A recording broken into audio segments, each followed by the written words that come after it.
안녕하십니까. 오세아니아 위클리 이번 주 순서 시작합니다. 세계 최고의 꿀을 생산하겠다는 야심을 가지고 3명의 젊은이들이 시작한 뉴질랜드 북섬 중부지방 혹스베이의 양봉 농장을 저희 해피월드 TV가 찾아가 봤습니다.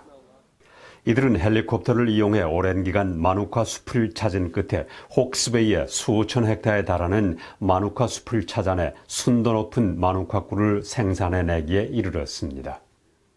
이 마누카 숲은 뉴질랜드 북섬 중부의 화산 고원지대에 랑기티케이 강을 둘러싸고 대규모로 분포되어 있습니다. 렙토스퍼멈 스코페리움이라는 학명을 가진 마누카는 옛부터 마오리들이 즐겨 사용해왔는데 나무 껍질은 상처 치료에 열매와 잎은 차를 끓여 먹었습니다. 마누카 꿀은 고온에서도 변하지 않는 독특한 치료 성분이 있어 세계적으로 널리 알려져 있습니다. 특히 랑기티케이 강을 둘러싸고 분포되어 있는 마누카 숲에는 고도가 높고 일조량이 많고 주위에 다른 과수원이 없어 순도 높은 마누카 꿀을 생산해낼 수 있는 좋은 조건을 갖추고 있습니다. We would like to plant more manuka trees and plant more pollen sources for our bees, and ultimately we want to just have a nice sustainable business that we can enjoy together. 한국전쟁 참전용사와 그 후손들의 모임이 지난 27일 와이오루 국립육군박물관에서 있었습니다. 이번 모임에는 웰링턴, 파머스턴 노스, 타우포, 타우랑가, 케임브리지, 해밀턴, 오클랜드 등지에서 10여 명이 참여했고 일부 참전용사 후손들은 건강상의 이유로 오지 못했습니다. 이들은 한국전쟁에 참전한 아버지들의 유품과 사진 등을 나누어 보며 생전의 모습을 기렸습니다. 이들은 전시 중인 한국전쟁 사진전을 관람하고 이들을 위해 특별히 전시한 한국전쟁 당시에 사용했던 전차와 탱크도 둘러보았습니다. 오클랜드 남부 지역에 살고 있는 21살 남성이 어떻게 지난 토요일 코로나 바이러스에 감염됐는지 그 경로가 밝혀졌습니다. 제신다 아던 총리는 이번에 지역 감염을 일으킨 사람의 가족 중 한 사람이 지난 2월 초 3단계 경보 기간 중 다른 감염자 가족과 접촉했다고 확인했습니다. 아던 총리는 안타깝게도 첫 번째 가족이 격리되기 전에 그 연락처는 보건부의 시스템에 나타나지 않았다고 밝혔습니다. 아던 총리는 또 보건부는 그들과 인터뷰를 했지만 그들은 접촉을 공개하지 않았다고 전했습니다. 아던 총리는 지금은 보건당국이 모든 정보를 가지고 있다고 말하고 이 정보가 고의적으로 보류되어 왔는지는 알 수 없다고 밝혔습니다. 오클랜드의 필고프 시장은 오클랜드 시민들을 위해서 백신 접종 우선순위를 매겨야 한다고 말했습니다. 그는 또 오클랜드는 이번으로 4번째 록다운을 경험하고 있는 만큼 다른 어떤 도시나 지역보다도 전파 위험이 높다고 밝혔습니다. 필고프 시장은 오클랜드가 뉴질랜드의 관문이고 18군데의 격리시설을 가지고 있어 뉴질랜드 전체의 번질 위험 부담을 안고 있다고 말했습니다. 수천 명의 국경관리요원들이 백신 접종을 받고 있는 가운데 우선 접종 대상자를 위한 접종 준비가 진행되고 있습니다. 백신 접종은 감염 위험성이 많은 보건 관계자와 노인 그리고 일반 시민 순으로 실시될 계획인데 일반 시민들의 경우 올해 중반이 돼야 접종이 가능할 것으로 보입니다. 오클랜드 지역에서도 남부 오클랜드 시민들에게 우선적으로 접종한 후 다른 지역 시민들에게 접종할 것으로 알려졌습니다. 지난 일요일 아침 6시 오클랜드 지역은 3단계, 나머지 지역은 2단계 경보가 발령되면서 오클랜드로 들어오는 차량은 주소 확인을 위해 최장 8시간을 차 안에서 기다리기도 했습니다. 지난 일요일 밤 오클랜드 남부 경계인 머서 검문소를 통과한 차량은 새벽 2시까지 2만 3천 대로 나타나는데 경찰은 장시간 차 안에서 기다려준 시민들에게 고맙다는 말을 전했습니다. 에어 뉴질랜드는 검문소를 통과하는 데 시간이 걸려 일부 승무원들이 제 시간에 도착하지 못해 로스앤젤레스로 출발하는 항공기가 2시간 늦게 출발하기도 했다고 말했습니다.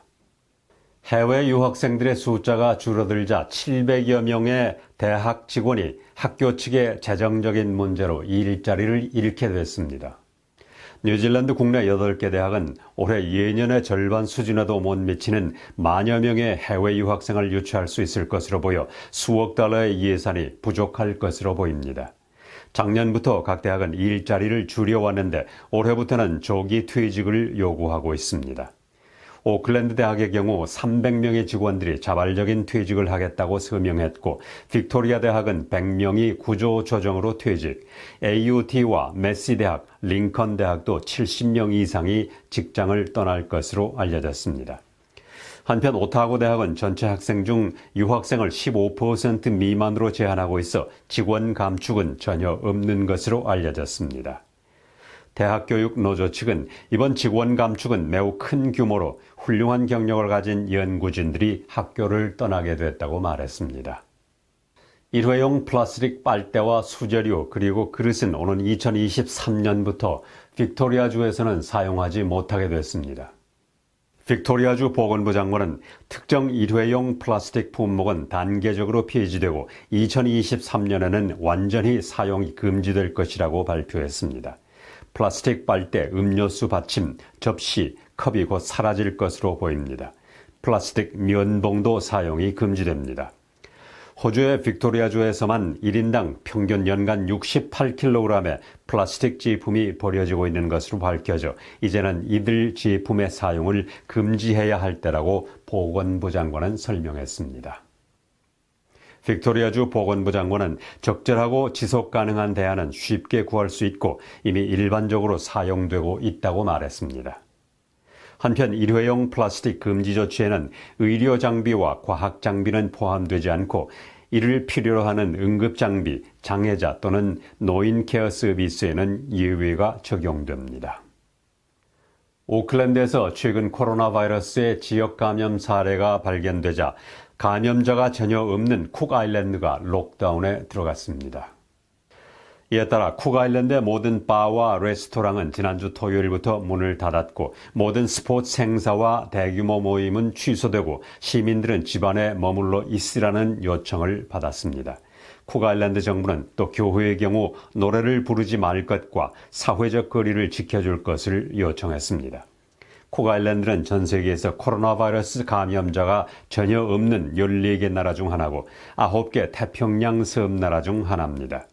전문가들은 쿡아일랜드가 언제나 뉴질랜드의 영향을 많이 받고 있다고 말하고 코로나 바이러스 백신이 빠른 시일 내에 출시돼 양국 간 여행이 자유로워질 수 있기를 바란다고 말했습니다.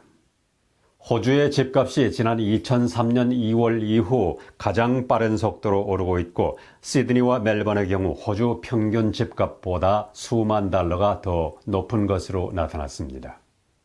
이번 주에 발표된 코어로직 데이터에 따르면 2월 한 달 동안 호주 국내 전국 주택 가격은 2.1%나 올랐습니다. 이는 기록적인 저금리와 정부 인센티브 그리고 시장에 나오는 주택이 줄어들면서 주요 도시에서 집값이 상승하고 있기 때문입니다. 호주 연방정부는 2021년 첫 3개월 동안 신규 주택 건설업체에 대한 홈빌더 보조금 지급을 연장했습니다. 시드니 모닝 헤럴드와 The Agescope 서베이는 시드니는 올해 집값이 5.9%, 내년에는 4.5%가 오를 것으로 예상하고 있고 멜번은 올해 4.5%, 내년에는 5%가 오를 것으로 내다봤습니다. 웨스트팩 경제학자들은 앞으로 2년 동안 호주 국내 주요 도시의 집값은 20%까지 올라갈 것이라고 예측했습니다. 호주 국립대학 자료에 따르면 작년 한 해 동안 중국인들이 호주에 투자한 액수는 61% 이상 줄어든 것으로 나타났습니다. 이는 지난 6년 사이에 가장 적었던 2019년의 47% 하락에 이어 나타난 현상입니다. 호주 국립대학 자료에 따르면 작년 한 해 동안 중국인들이 호주에 투자한 금액은 10억 달러를 겨우 넘는 것으로 2019년에 26억 달러에 비해 크게 줄어든 것이고 중국인의 투자가 제일 많았던 2016년 165억 달러에 비해서는 16배 이상 줄어든 것입니다. 또 중국인 투자자도 20건으로 5년 전 111건에 비해서 5배 이상 줄어들었습니다. 이러한 현상은 코로나 바이러스 때문이기도 하지만 호주 정부가 특히 중국으로부터 투자를 크게 제한하고 있기 때문으로 풀이되고 있습니다. 호주 연방정부는 작년에 해외투자법을 발표하고 연방정부가 해외투자를 거부할 수 있도록 했고 국가안보와 관련된 경우에는 비즈니스를 외국 기업에 매각할 수 없도록 하고 있기 때문으로 풀이되고 있습니다. 뉴질랜드 전역의 키위 과일 수확과 포장에 2만 명 이상의 일손이 필요한 것으로 알려졌습니다. 뉴질랜드 키위 과일 재배협회에 따르면 첫 수확은 이번 주 중에 시작돼 6월까지 계속된다고 밝혔습니다. 그러나 코로나 바이러스 경보로 인해 외국인의 입국이 자유롭지 못하기 때문에 키위 농가에서는 뉴질랜드 현지인들이 많이 참여해 주기를 바라고 있습니다. 올해 키위 과일은 작년에 1억 5,700만 트레이보다 더 많을 것으로 예상됩니다. 뉴질랜드 키위 과일 재배협회는 사회개발부와 1차 산업부와 긴밀한 협조로 일자리가 없는 뉴질랜드 현지인들을 충분히 활용해 키위 과일 수확에 나설 수 있도록 하겠다고 말했습니다. 키위 과일 재배협회는 대부분의 포장 작업장은 시간당 $22 10센트를 지급할 것이라고 밝혔습니다. 뉴질랜드 여성의 평균 출산율이 1.6명으로 10년 전에 비해서 20%가량 줄어들었는데 이는 현재 인구를 유지할 수 있는 2.1명보다 크게 낮은 수치입니다. 이러한 현상은 피임약을 손쉽게 구할 수 있고 여성들의 사회활동이 늘어났기 때문인데 특히 10대 여성의 출산율은 크게 떨어졌습니다. 인구 고령화에 따라 누가 노인을 돌보고 누가 세금을 내고 누가 일을 할 수 있을까, 또 외국 이민자들은 꾸준히 들어올 수 있을까도 앞으로 풀어야 할 문제들입니다. 일본의 경우 현재 인구는 1억 2,600만 명이지만 1970년대 이후 출산율은 계속 떨어지고 있습니다. 전문가들은 오는 2060년이 되면 일본의 인구는 8,600만 명으로 줄어들 수 있다고 예상하고 있습니다.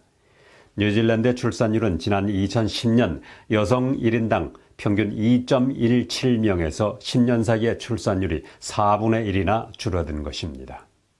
전염병 전문가들은 미국 정부가 승인한 존슨앤존슨 백신이 호주에서도 접종 가능한 옵션이 될 수 있다고 밝혔습니다. 호주 국립대학 전염병 전문가는 존슨앤존슨 백신이 호주에서 또 다른 옵션이 될 수 있다고 말했습니다. 그는 또 존슨앤존슨 백신은 아스트라제네카 백신과 약간 비슷한데 아데노바이러스를 사용해 스파이크 단백질을 위한 유전 물질을 전달한다고 말하고 두 번째 접종을 했을 때 훨씬 더 효과가 좋았다고 전했습니다. 또 존슨앤존슨 백신은 섭씨 2도에서 8도 사이에서 보관이 가능하기 때문에 영하에서 보관해야 하는 파이자 백신에 비해서 보관이 쉽다고 말했습니다. 2021년 3월 1일은 제102주년 3.1절입니다. 3.1절은 일제강점기였던 1919년 3월 1일 토요일 독립을 선언하고 대대적인 만세 시위를 벌인 독립선언일입니다. 3.1운동은 세계에서 높이 평가되는 일제의 만행에 항거하는 국민저항운동입니다. 3.1운동은 조국 광복에 대한 한국인의 염원과 일본 제국주의의 만행을 만천하에 알린 사건으로 기록되어 있습니다. 조국을 떠나 먼 이국 땅에 살고 있지만 우리 해외 동포들은 3.1 정신을 계승하여 조국 광복을 위해 목숨 바친 우리 조상들의 정신을 영원히 기억하고 있습니다. 또한 이민 차세대들에게도 이 정신을 널리 알려 대한민국인의 자긍심을 고취할 것입니다. 대한민국의 자유는 선조들이 남겨준 가장 큰 선물이라는 것을 잊지 않겠습니다.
오세아니아 위클리 이번 주 순서를 마칩니다. 감사합니다.